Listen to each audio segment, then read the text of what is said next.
Hi friends, welcome to VN agriculture.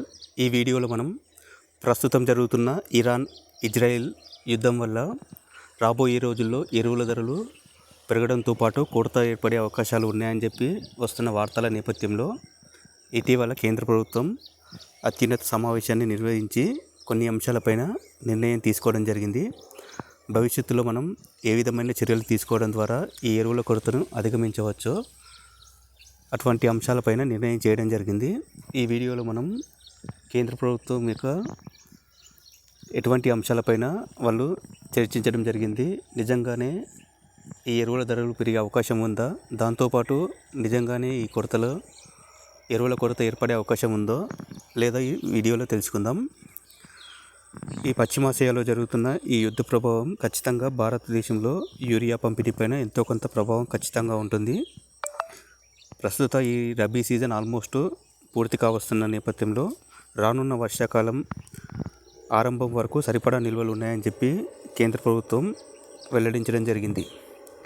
ప్రస్తుత ప్రపంచ మార్కెట్లో యూరియా ధరలు 12 నుంచి 40% వరకు పెరిగినప్పటికీ మన దేశంలో మాత్రం ఎటువంటి ధరల పెంపు అనేది చేయలేదని చెప్పి స్పష్టం చేయడం జరిగింది.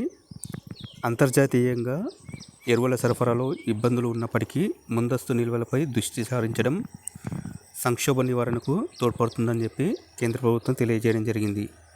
ఈ మేరకు అన్ని రాష్ట్రాల్లో అప్రమత్తం చేసి ఈ యూరియాకి సంబంధించిన నిల్వలపైన ఎప్పటికప్పుడు సమాచారాన్ని సేకరించాలని చెప్పి, వీటితో పాటు ఈ బయో ఫర్టిలైజర్ని కూడా ఉపయోగం పైన కూడా ప్రజల్లో చైతన్యం కలిగించాలని చెప్పి చర్చించడం జరిగింది.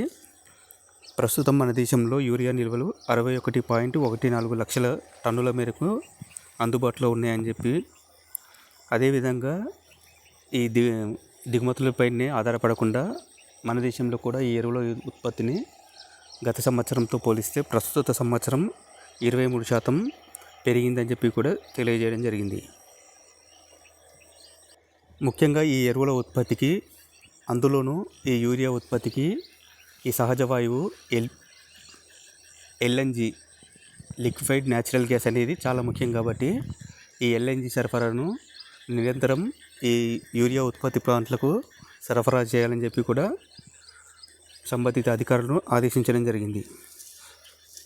ప్రస్తుతం మన దేశం యూరియా తయారీకి సంబంధించి ఈ సహజ వాయువులో 41% ఖతార్ దేశం నుంచే దిగుమతి చేసుకోవడం జరుగుతుంది.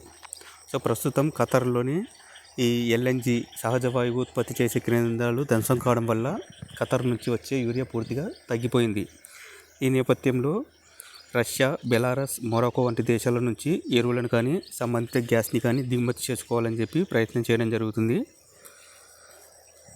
మన దేశంలో ఈ యూరియా దిగుమతులు ఎక్కువగా పశ్చిమాసియా దేశాలైనటువంటి ఒమాన్, యుఏఈ, సౌదీ అరేబియా వంటి దేశాల నుంచి మనం ఎక్కువగా దిగుమతి చేసుకుంటున్నాం. కాబట్టి వాటిపైనే కాకుండా ప్రత్యామ్నాయ అంశాలపైన కూడా చర్చించడం జరిగింది. ఈ నేపథ్యంలోనే అమెరికా కానీ, రష్యా, కెనడా, నైజీరియా వంటి దేశాలతో ఈ దిగుమతులు చేసుకోవాలని చెప్పి సమావేశంలో నిర్ణయించడం జరిగింది. కేవలం ఈ దిగుమతులు, అదేవిధంగా ఈ రసాయన సంబంధ ఎరువులపైనే కాకుండా ఈ నానో ఎరువులపైన కూడా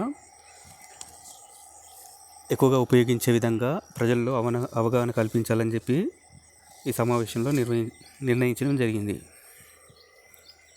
కాబట్టి ప్రస్తుతం ఈ కేంద్ర ప్రభుత్వం ఈ ఎరువులకు సంబంధించి ఎటువంటి ఇబ్బందులు లేవని చెప్తున్నప్పటికీ సాధారణంగానే మనం గమనించినట్లయితే ప్రతి సంవత్సరం ఈ ఎన్పికే ఫర్టిలైజర్స్ ప్రతి సంవత్సరం 50 నుంచి 100 రూపాయలు ప్రతి సీజన్కి పెరగడం అది మనందరికీ తెలిసిన విషయమే. కాబట్టి ధరల పెరుగుదల ఎంతో కొంత ఉండే అవకాశం ఉంటుంది. కాబట్టి ఈ ఎరువుల కొరతను కొంతవరకు నియంత్రించవచ్చు, కానీ ఈ ధరల పెరుగుదల మాత్రం ఎంత కాదనుకున్నా పెరిగే అవకాశాలు ఎక్కువగా ఉంటాయి. సో మనం ప్రతి సీజన్కి ఈజీగా 50 నుంచి 100 రూపాయలు ఒక బస్తాకి పెరగడం జరుగుతుంది.